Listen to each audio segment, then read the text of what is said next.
Okay, this week's discussion is over anemia and leukocyte function.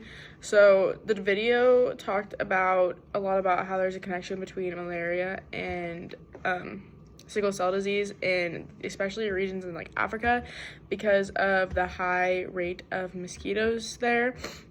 The likelihood of someone getting sickle cell disease increases when both partners carry one of the genes. And then the people who inherit one sickle cell gene are usually healthy when they only inherit one, but they will have sickle cells appear under stress. They have a less likelihood to develop malaria if they get the one sickle cell gene, and that's how they like kind of play hand in hand with each other. This is due to the fact that the parasite has a harder time surviving in red blood cells, the malaria parasite, and that are in red blood cells that are prone to sickling, and because the immune system can actually clear infected cells more quickly when they're abnormally shaped. So that eliminates the malaria factor. Like I said, the common regions are Africa, the Middle East, and India. In the video, the guy that did the experiment over the relationship between the two found that in the middle of, I don't remember if it was in Africa, it was one of those regions, in like the middle of the country there was a decrease in statistics on people that inherited sickle cell disease compared to those that lived on the borders by the ocean, where there's a higher rate of mosquitoes. So that's how malaria and sickle cell disease play hand in hand. Aging affects leukocyte production as you age.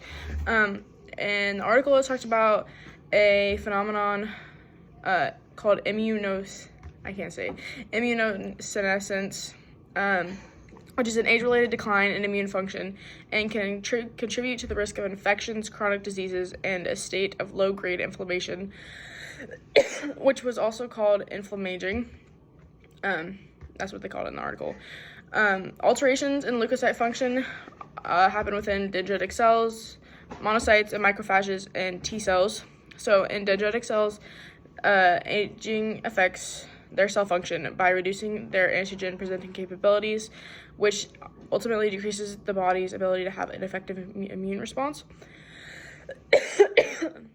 And then in monocyte and macrophage production decreases because the altered cytokine production the way that the production of cytokine is expressed alters with age, which contributes to a chronic inflammatory environment characteristic of inflammaging.